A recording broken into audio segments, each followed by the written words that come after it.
O Vasco visitou o Atlético e ficou no empate sem gols.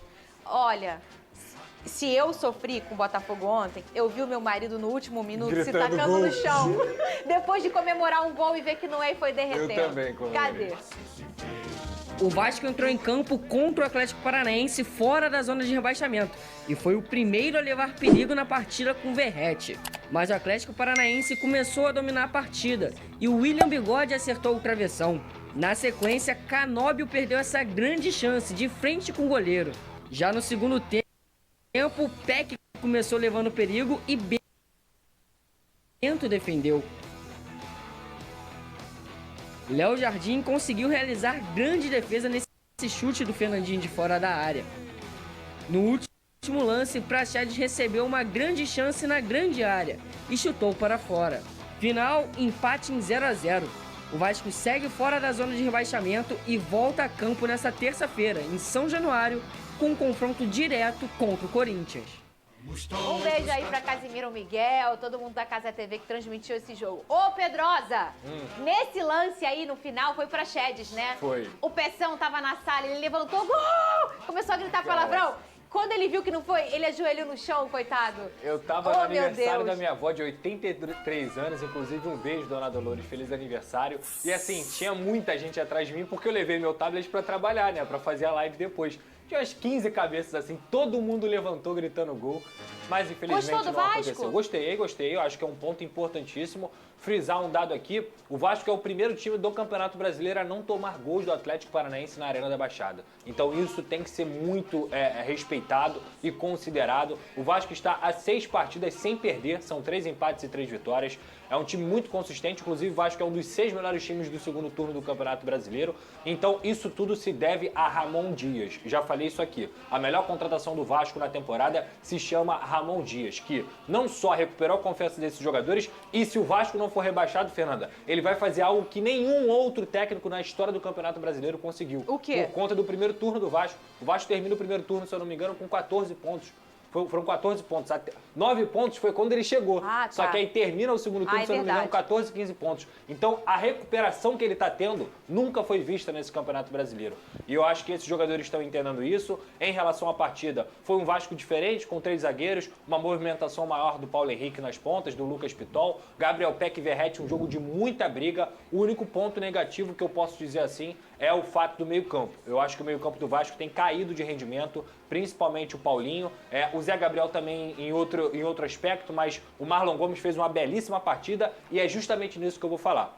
Quando o Vasco tinha a oportunidade de vencer o jogo, porque o jogo estava aberto, o Vasco tinha condições de vencer a partida, ele optou por colocar o Praxedes e não o Payet. E aí me desculpa, o Praxedes eu já falei aqui no programa, eu gosto desse jogador, acho que ele é um cara que já desempenhou bem com a camisa do Vasco, porém nos últimos 6, 7 jogos ele tá muito mal. Então se você tem uma oportunidade de vencer a partida, você coloca o Payet em campo. E se você quisesse conter o time do Atlético Paranaense, era para ter colocado o Cocão primeiro. E por que eu falo isso? O Payet não marca. Beleza, ele não marca, mas ele te dá qualidade técnica, ele consegue segurar a bola, ele é um cara que pode decidir um jogo em um lance. Então para mim o Ramon errou em demorar para colocar o Payet em campo. Dito isso, ponto importantíssimo. Ô, Vene, se você tem um diferente, a gente estava falando até do Arrascaeta, que faz aquele gol naquele jogo super equilibrado, com o Red Bull até com uma certa vantagem ali, não na qualidade, mas no embate. E aí você tem um Arrascaeta que é o diferente. Eu não tô comparando aqui Arrascaeta com o Payet, mas tô dizendo que o Payet também é um jogador diferente. E como o Pedrosa disse, 6 pontos na conta do Payet.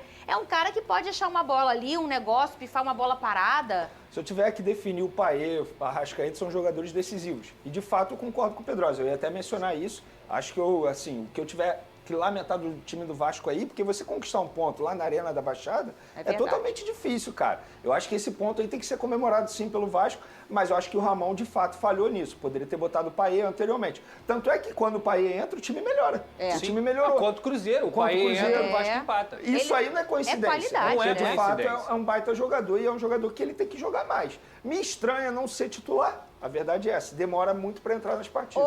Ô, Pedrosa, a gente entende até que o Ramon faz às vezes um desenho muito pensando no adversário. Acho que esse jogo foi por aí. Um beijo pra dona Silvana. Peck jogou muita bola. Jogou muito. E pra amanhã o Vasco Pode ser grama sintética também, sabia? Mas não faz sentido, porque ele entra contra o Fluminense com 60 minutos de jogo, quando o Vasco estava vencendo a partida, e estava 3-2 o jogo. O Payet entra, então ele entra antes E o que acontece? Ele participa do quarto gol e ele desafoga o Vasco naquele momento. Então a grama sintética não é desculpa. Ô, Pedrosa, aí pra esse jogo contra o Corinthians? Só pra explicar, foi no Newton Santos o jogo.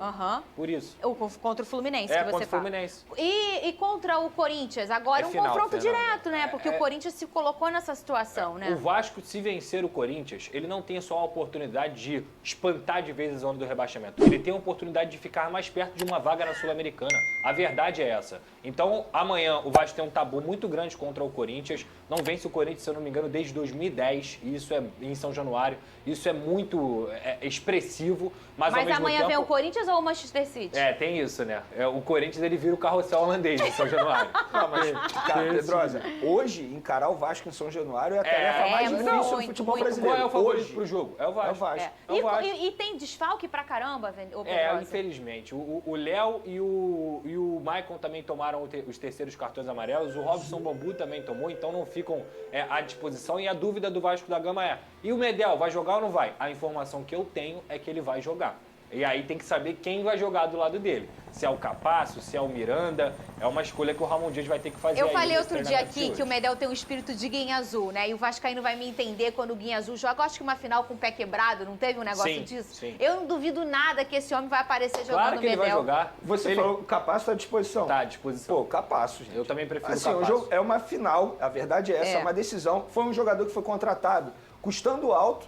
Tá aí as opções, experiente, argentino. Pô, calma aí. É o Eu sou Capasso também. Nada contra o Miranda, que eu acho Também. um bom Você jogador. já tá botando o Medel no jogo. O Medel vai pro jogo, Fernanda. Tá. Ele vai pro jogo até se ele tiver sem perna. Entendeu? Eu também acho. Agora, eu colocaria o Capasso e não é porque eu tenho alguma coisa contra o Miranda. Aqueles dois ali estão fora, né? Léo e Michael. Os três estão fora. E ele também, né? Os três estão fora. Mas é um momento muito decisivo para você colocar nas costas de um jogador inexperiente, entendeu? Sim. E aí eu prefiro o Capasso. O quê? Ah, tá. Fora, dúvida e provável. Assim tá dividido. Palmas pro Hugo, nosso estagiário. Você viu que tem uma padronização de artes aqui? Você viu? Perfeito. Padronizou as artes, Tirou perceberam? onda. Amanhã, ó, já vou igualzinho. dar dica, Hugo. Traz pra gente aqui os 3 últimos jogos dos times que estão brigando pelo título. Acho que vai ser legal pra gente analisar. Muito bem. Então tá aí, o Medel trouxe a informação aí do drone do Pedrosa. Provavelmente o Medel joga aí essa partida mesmo sem perna, sem braço, sem cabeça, não importa. Domingo ele tava lá fazendo fisioterapia. Eu vi, ele postou, né, o negócio. Pessoal, aí como a gente já sabe, o Vasco vai enfrentar o Corinthians amanhã, lá em São Januário. Sabemos que o Vasco aí está com vários desfalques. E infelizmente no jogo contra o Atlético Paranaense, o Daronca aí, que sempre está nos prejudicando, distribuiu o cartão amarelo para toda a zaga do Vasco, né? E amanhã a gente vai entrar para esse jogo com alguns desfalques. E talvez o Capasso seja o escolhido para fazer a zaga ali junto com o Medel, né? É isso, então vamos esperar para essa confirmação e amanhã para tentar ganhar esses 3 pontos aí. Amanhã é jogo de vida ou morte. E aí, galera, o que acharam? Não se esqueça, já deixe seu like, se inscreva no canal se você não for inscrito e fique ligado que amanhã tem mais notícia do Vascão.